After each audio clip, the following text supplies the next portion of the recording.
নমস্কার বন্ধুরা। আমি আজকে আর একটা জিনিস আলোচনা করব, সেটা হচ্ছে যে দেখা যায় রিটায়ারমেন্টের পরে আফটার সৃষ্টির পদে যখন 60 বছর হয়ে যায়, মানুষ রিটায়ারমেন্ট হয়ে যায়। বেশিরভাগ ক্ষেত্রে তাদেরই রিটায়ারমেন্টের পরে যারা সরকারি চাকরির লোক, তাদের দেখা যায় ফিজিওথেরাপির দরকার পড়ে। এর মেন কারণটা কি? 60 বছরের আগে তাদের কোনো প্রবলেম ছিল না, কিন্তু 60 বছর পরেই তাদের ফিজিওথেরাপি দরকার হয়ে পড়ে। তার পর্যালোচনা তো অনেক কিছু হতে পারে, শরীরের অনেক ডিফর্মিটি, অনেক কিছু প্রবলেম হতে পারে, কিন্তু মেনলি দেখা যায় মানুষের মানসিকভাবে তারা অনেকটা দুর্বল হয়ে পড়ে। কারণ দৈনন্দিন লাইফস্টাইলে তারা যখন চাকরি করতো, তারা দেখা যায় সকালবেলা 8টার সময় খেয়ে দিয়ে স্নান করে বেরিয়ে যেত।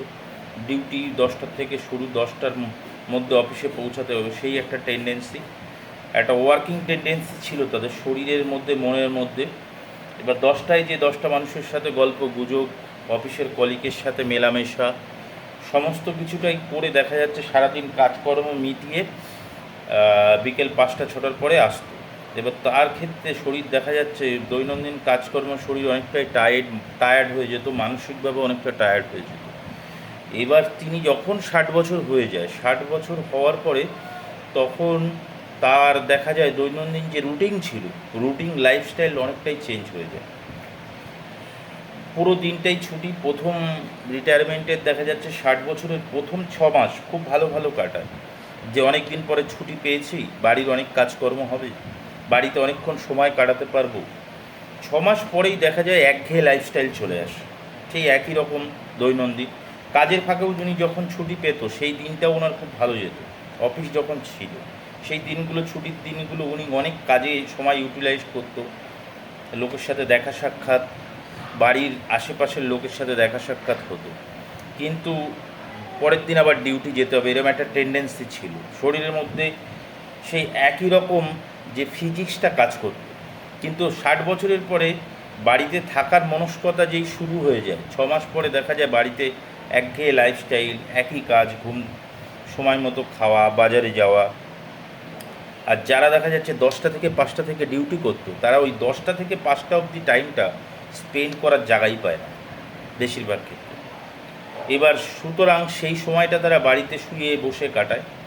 এবার তারা যদি বাড়ির থেকে বেরোয়, দেখা যাচ্ছে সময় মতো সকালে একটু বাইরে বন্ধুদের সাথে যে আড্ডা, তার দেখা যাচ্ছে দৈনন্দিন চাকরির সময় বন্ধুদের সাথে কোনো যোগাযোগই নেই।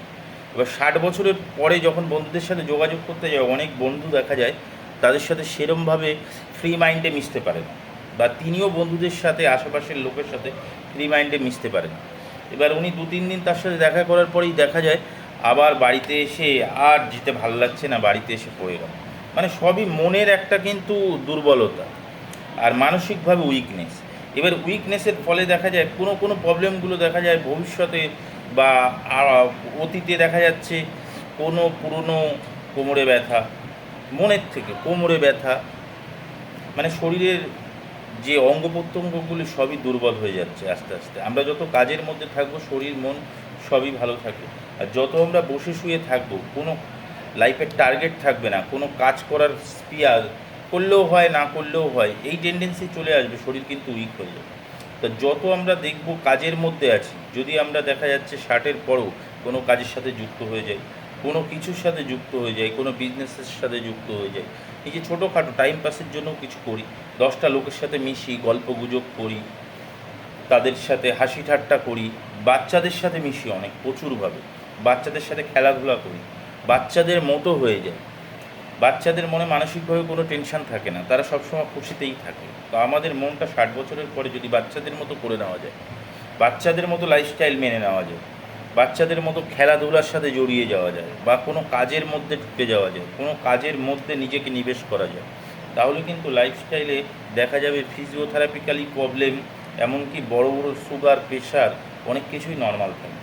এবারে আমি এটা বলছি না 60 বছর বয়সে যে বাচ্চাদের সাথে মেলামেশাই মানে বাচ্চাদের মতো ছুটে বেড়াতে হবে, ছুটে বেড়ানো, বাচ্চাদের সাথে হাসি মজাক করবো, বাচ্চাদের ছোটো ছোটো খেলাগুলো করবো, বাচ্চাদের গল্প শোনাবো, বাচ্চাদের সাথে মিশবো, ওদের সাথে টাইম পাসের জায়গা তৈরি করে নেবো, ওদের লাইফস্টাইলটাকে নিজের লাইফস্টাইলের মতো বেছে নেবো, বা কোনো বিজনেসের সাথে বা কোনো কাজের সাথে নিজেকে ইনভলভিং রাখা।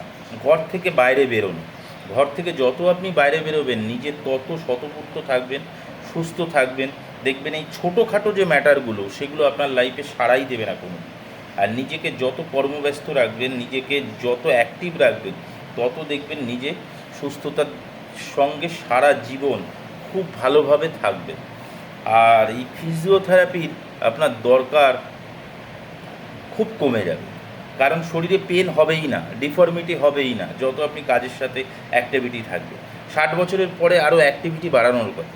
নিজেকে 10টা মানুষের সাথে, 10টা বন্ধুর সাথে, 10টা ফ্যামিলির মেম্বারের সাথে নিজেকে ইউটিলাইজড করা, তাদের কাজগুলো ভাগ করে নেওয়া, তাদের সাথে মিলেমিশে থাকা। এমন না যে আমি গার্জিয়ান সব হুকুম করব, তাহলে বাড়িতে একটা ডিফর্মিটি পরিস্থিতি তৈরি হবে। দেখা যাচ্ছে বাড়িতে সারাক্ষণ একঘেয়েমি থেকে থেকে খিটখিটে মেজাজ তৈরি হয়েছে। এই মেজাজটা হতে দেওয়া যাবে না, কারণ বাড়ির সিস্টেম, নিজে তো আমি এতদিন ডিউটি করেছি, বাড়ির সিস্টেমে কি কি হচ্ছে, কিভাবে কি চলছে অনেকটাই আমাদের অবগত থাকে না। সিস্টেম বলতে কি, খরচের সিস্টেম আপনার অবগত থাকবে, পয়সার সিস্টেম অবগত, কিন্তু লাইফস্টাইলে আপনার বাচ্চারা কীভাবে থাকে সারাদিন ধরে আপনি চোখের সামনে দেখছেন, সারাদিন ধরে আপনার ওয়াইফ কী কী কাজ করেন চোখের সামনে দেখছেন। এইগুলোকে নিজের সাথে মানিয়ে নিতে হবে, মানিয়ে নিজেকে সবসময় খুশি রাখতে হবে, ওদের হেল্প করতে হবে, নিজেকে কর্মব্যস্ত রাখতে হবে। তাহলেই দেখবেন ছোটোখাটো যেসব ম্যাটার না, হঠাৎ কোমরে প্রবলেম, হঠাৎ ঘাড়ে প্রবলেম, ভাল লাগছে না, মানসিকভাবে নিজের একটা উইকনেস চলে আসা, বাইরে বেরোতে ইচ্ছা নেই, রাস্তায় যাব না, কারোর সাথে কথা বলবো না, এই সব জিনিসটা নিজেকে এক জায়গায় যে বেঁধে রাখার পরিস্থিতিটা, এইটা করতে দেবেন না। নিজেকে খোলামেলা রাখতে হবে, স্বতঃস্ফূর্ত রাখতে হবে, অ্যাক্টিভিটি রাখতে হবে, সবার সাথে মিশতে হবে। এটা 60 বছরের পরে আরও বেশি করতে হবে। কেউ হয়তো আপনাকে অতটা পছন্দ করছেও না, তার সাথেও আমি কথা বলবো, আপনি তো তাকে পছন্দ করেন, তার পছন্দ তো কোনো যায় আসে না। আপনি সুস্থ থাকার জন্য করছেন, আপনি ভালো থাকার জন্য করছেন, নিজেকে ভালো রাখার জন্য করছেন। এই জিনিসগুলো যদি আপনারা মেনে চলেন আপনার 60-এর পরে, দেখবেন ছোটোখাটো ম্যাটার, যেসব পেন গঠিত সমস্যা, হাত পায়ের সমস্যা, কোমরের সমস্যা, ঘাড়ের সমস্যা, মানসিক সমস্যা, দুশ্চিন্তা, এইগুলো থেকে অনেকটা অংশই আপনারা সুস্থ থাকবেন। এগুলো সহসা আপনাদের অ্যাটাক করতে পারবে না। নিজেকে স্বতঃস্ফূর্ত, স্বাভাবিক সুস্থতা রাখতে আপনারা এগুলো করতে পারেন। নমস্কার। ভিডিওটা অনেক বড় হয়ে গেল, একটু মন দিয়ে শুনবেন। যদি আমার ভিডিও শুনে কারুর সামান্যতম উপকার হয়, তাহলে আমার ভিডিও বানানো আমি মনে করব সার্থক হয়েছে, যে কেউ আমার এই উপলব্ধিগুলো শুনে তার জীবনে সাময়িক হলেও কিছু উন্নতি হয়েছে, সুস্থতা এসেছে। নমস্কার।